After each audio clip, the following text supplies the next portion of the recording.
নমস্কাৰ এই মুহূৰ্তত আহি পৰিছে ৰাতিপুৱাৰ কেইবাটাও গুৰুত্বপূৰ্ণ খবৰ। আজি 23 আগষ্ট অসমৰ লগতে ভাৰতৰ বিভিন্ন প্ৰান্তৰ ৰাতিপুৱাৰ কেইবাটাও খবৰ আহি পৰিছে। এই মুহূৰ্তত জনাই আছো এটা গুৰুত্বপূৰ্ণ খবৰ। এতিয়াৰ পৰা অসমলৈ আহিব পাৰিব মেঘালয়ৰ গাড়ী। বৃহৎ ঘোষণা কৰিছে অসম চালক সন্থাই। এই মুহূৰ্তত এটা গুৰুত্বপূৰ্ণ খবৰ। মন্ত্ৰীৰ সৈতে আলোচনাৰ পিছতেই বৃহৎ ঘোষণা অসম ৰাজ্যিক চালক সন্থাৰ। মেঘালয়ক ক্ষতি কৰিবৰ বাবে আমি প্ৰতিবাদ কৰা নাই, তেওঁলোকৰ ভুল বুজাবৰ বাবেহে আমি প্ৰতিবাদ কৰিছোঁ। সাময়িকভাৱে আমি আজি প্ৰতিবাদ স্থগিত ৰাখিছোঁ। মেঘালয়ে ক্ষতিপূৰণ নিদিলে বাহনৰ ক্ষতিপূৰণ অসম চৰকাৰে দিম বুলি কৈছে।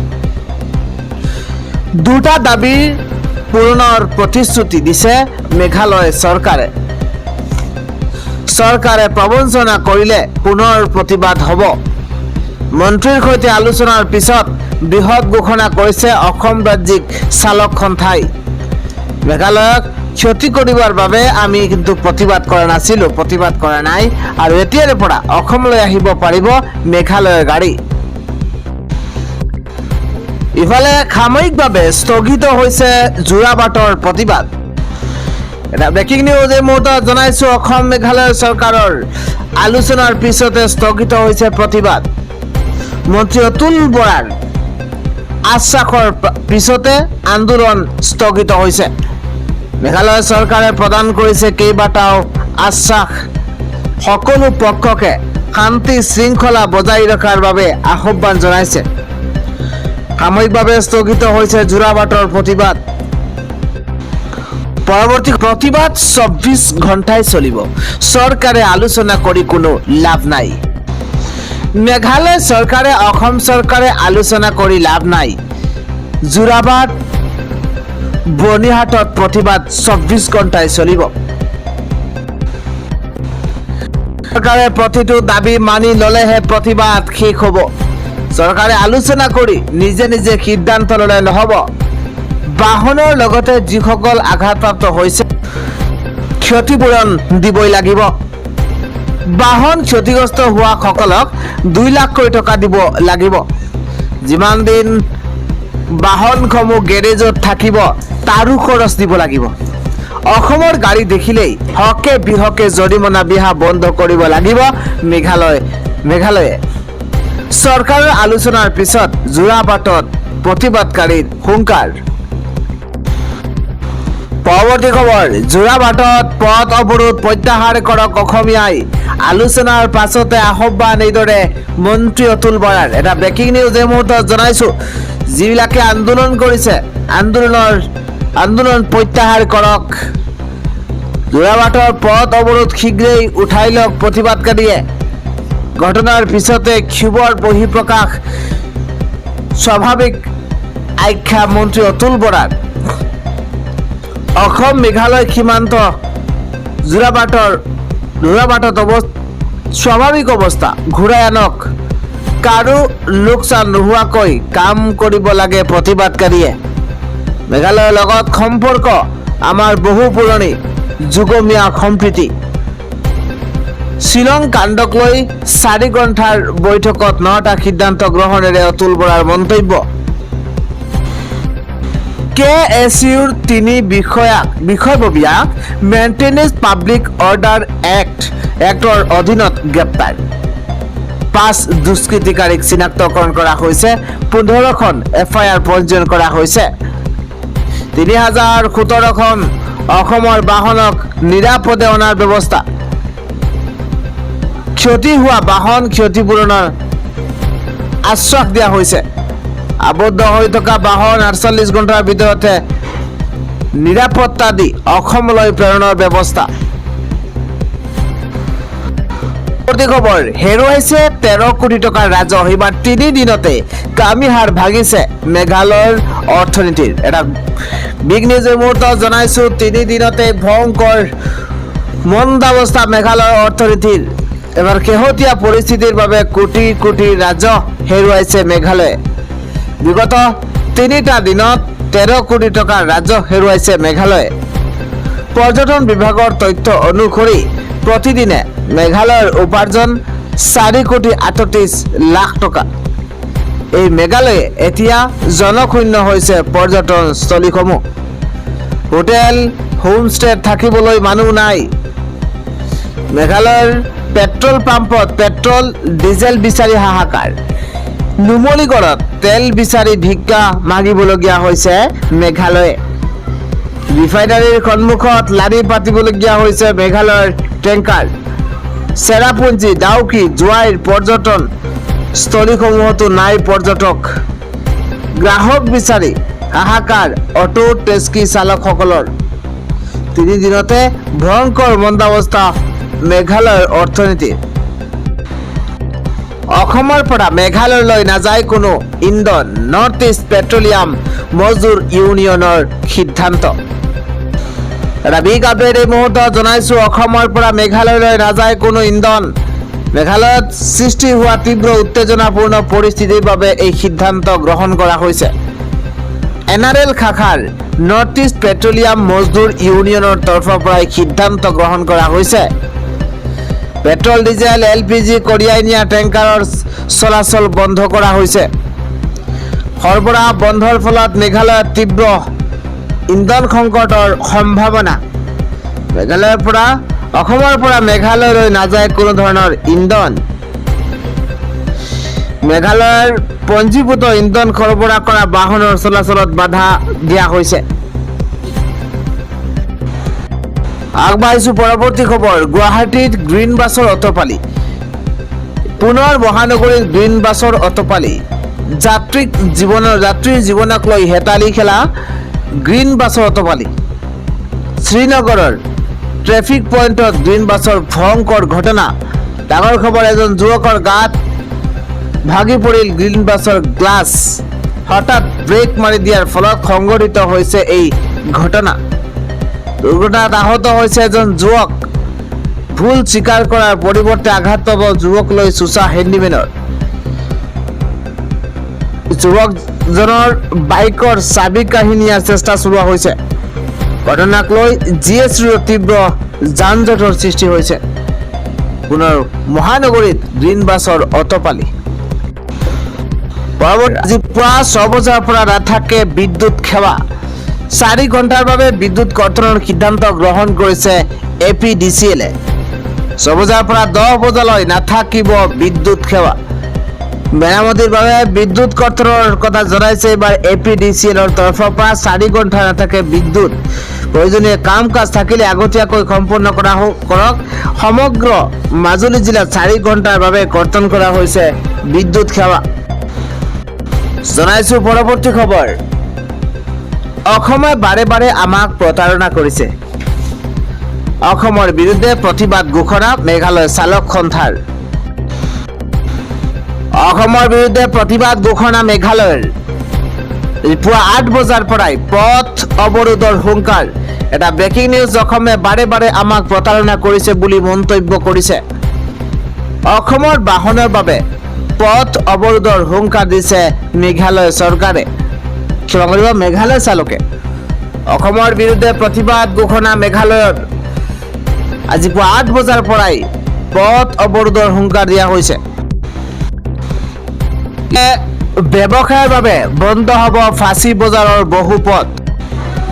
ব্যৱসায়ৰ বাবে বন্ধ হ'ব মহানগৰীৰ ফাঁচী বজাৰৰ বহু এলেকা। 1 ছেপ্টেম্বৰৰ পৰা চিৰদিনৰ বাবে বন্ধ হ'ব ফাঁচী বজাৰৰ বহুকেইটা পথ।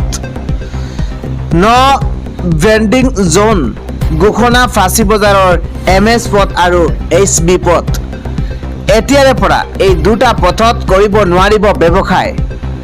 অত্যাধিক যান জঁটৰ বাবে এই সিদ্ধান্ত গ্ৰহণ কৰিছে ৰাজ্য চৰকাৰে। সাধাৰণ ৰাইজৰ পাৰ্কিংৰ বাবে উপলব্ধ হ'ব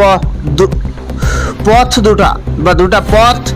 ৰাতি 9 বজাৰ পৰা পুৱা 7 বজালৈ বাহন চলাচল কৰিব পাৰিব পথ দুটাত। 1 ছেপ্টেম্বৰৰ পৰা চিৰদিনৰ বাবে বন্ধ হ'ব ফাঁচী বজাৰৰ কেইবাটাও পথ। ভেণ্ডিং জোনৰ ঘোষণা ফাঁচী বজাৰৰ MS পথ আৰু HB পথ। আগবাঢ়িছো পৰৱৰ্তী খবৰ। লোকপিয়ল গণনাকাৰী বিষয়াক প্ৰাণে মৰাৰ ভাবুকি। এবাৰ উত্তৰ খালমৰাত ভয়ংকৰ ঘটনা সংঘটিত হৈছে। লোকপিয়ল গণনাৰ মাজতে ৰাজ্যত পুনৰ ভয়ংকৰ ঘটনা সংঘটিত হৈছে। লোক গণনাকাৰী বিষয়াক অস্ত্ৰৰে হত্যা কৰাৰ চেষ্টা। বঙাইগাঁও জিলাৰ উত্তৰ খালমৰাৰ এলেকাৰ চৌটাকিত অঘটন সংঘটিত হৈছে। লোক গণনাকাৰী বিষয়া ভাস্কৰ চন্দ্ৰ দাসৰ বিৰুদ্ধে বিস্ফোৰক বৰ্ণনা। ফ্ৰিজন গ্ৰামৰ হাউচ লিষ্টিং ব্লকৰ এটা ঘৰত গণনাৰ বাবে যাওঁতে এই ঘটনা সংঘটিত হৈছে। ঘটনাস্থলীতে দুচকীয়া বাহন এৰি আন এঘৰত সোমাই প্ৰাণ ৰক্ষা। আৰক্ষীয়ে উদ্ধাৰ কৰিছে আক্ৰমণৰ বলি হোৱা লোকপিয়লৰ বিষয়াক। আৰক্ষী অহাৰ উমান পাই পলাতক অভিযুক্ত তপন ৰায়। লোকপিয়ল গণনাৰ মাজতে ৰাজ্যত পুনৰ ভয়ংকৰ ঘটনা সংঘটিত হৈছে। পৰৱৰ্তী হৈছে শ্ৰীভূমি জিলা পৰিষদৰ সদস্য এগৰাকী মুস্তাক আহমেদক কংগ্ৰেছ দলৰ পৰা 6 বছৰৰ বাবে নিলম্বন কৰা হৈছে। অসম প্ৰদেশ কংগ্ৰেছ কমিটিৰ সভাপতি গৌৰৱ গগৈৰ নিৰ্দেশত নিলম্বনৰ আদেশ জাৰি কৰা হৈছে আৰু মুস্তাক আহমেদক 6 বছৰৰ বাবে নিলম্বন কৰা হৈছে। পৰৱৰ্তী ঘটনাই আমাক সকলোকে দুখ দিছে। সম্পদ আমাৰ যদিও কয়লা শিল আদিৰ সৰবৰাহ অসমলৈহে হয়। অসমৰ মানুহে এই সম্পদবোৰৰ সৰবৰাহ কৰে। কন্যাক ইউনিয়নৰ সভাপতি কে য়ামাও কন্যাকৰ এই মন্তব্য।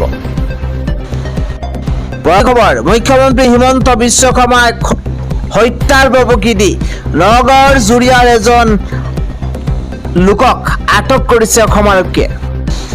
হিমন্ত বিশ্ব শৰ্মাক ফেচবুকৰ জৰিয়তে হত্যাৰ ভাবুকি দিয়াৰ অভিযোগত শুকুৰবাৰে নগাঁও জিলাৰ জুৰিয়াৰ এজন লোকক অসম আৰক্ষীয়ে আটক কৰিছে।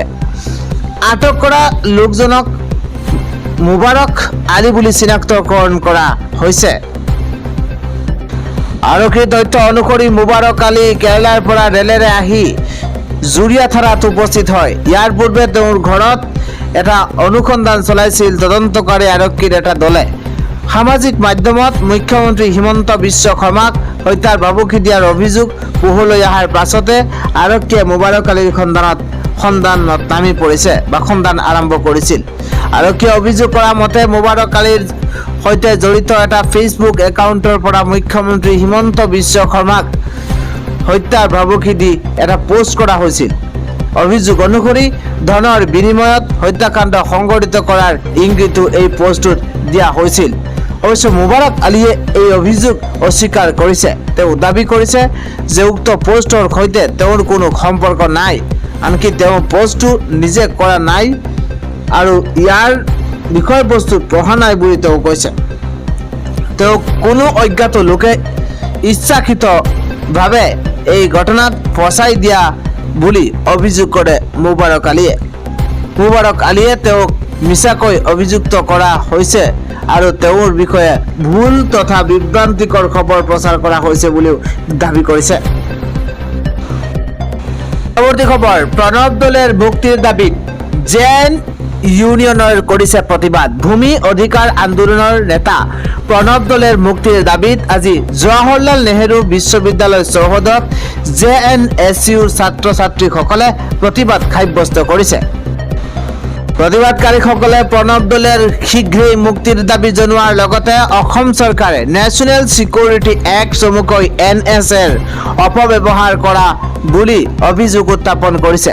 প্ৰতিবাদকাৰীসকলৰ মতে ভূমি অধিকাৰ আৰু জনস্বাৰ্থৰ বিষয়ক লৈ আন্দোলন কৰা এগৰাকী নেতাৰ বিৰুদ্ধে NSAৰ প্ৰয়োগ কৰাটো গণতান্ত্ৰিক অধিকাৰ আৰু মত প্ৰকাশৰ স্বাধীনতাৰ পৰিপন্থী। JNSUৰ উদ্যোগত অনুষ্ঠিত এই প্ৰতিবাদত ছাত্ৰ ছাত্ৰীসকলে বিভিন্ন শ্লোগান দি প্ৰণৱ দলেৰ মুক্তিৰ দাবী তুলিছে। প্ৰতিবাদৰ জৰিয়তে JNSUৰ ছাত্ৰ ছাত্ৰীসকলে প্ৰণৱ দলেৰ মুক্তিৰ দাবী ৰাষ্ট্ৰীয় পৰ্যায়ত উত্থাপন কৰিছে। পৰৱৰ্তী খবৰ CJPৰ প্ৰতিষ্ঠাপক অভিজিৎ দীপকেৰ বিৰুদ্ধে এজাহাৰ দাখিল কৰা হৈছে। মহাৰাষ্ট্ৰৰ লাতুৰ জিলাত কক্ৰোচ জনতা পাৰ্টিৰ চমুকৈ CJPৰ প্ৰতিষ্ঠাপক অভিজিৎ দীপকে আৰু তেওঁৰ সতীৰ্থসকলৰ বিৰুদ্ধে এজাহাৰ দাখিল কৰা হৈছে।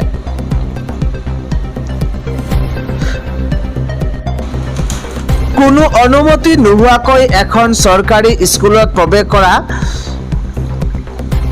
চৰকাৰী কামত বাধা দিয়া আৰু শিক্ষকসকলক ভাবুকি দিয়াৰ অভিযোগত এই গোচৰ ৰুজু কৰা হৈছে। অভিযোগ অনুসৰি দীপকে আৰু তেওঁৰ সতীৰ্থসকলে কোনো অনুমতি নোলোৱাকৈ শ্ৰেণীকোঠাত প্ৰৱেশ কৰি ছাত্ৰ-ছাত্ৰীসকলৰ মাজত বহি নানা প্ৰশ্ন সুধিবলৈ ধৰে, যাৰ ফলত শিক্ষা আৰু চৰকাৰী কাৰ্যসূচীত ব্যাঘাত ঘটে। ইয়াৰ উপৰিও তেওঁ সমগ্ৰ ঘটনাটো ভিডিঅ' ৰেকৰ্ডিং কৰি ছ'চিয়েল মিডিয়াত প্ৰচাৰ কৰিছে।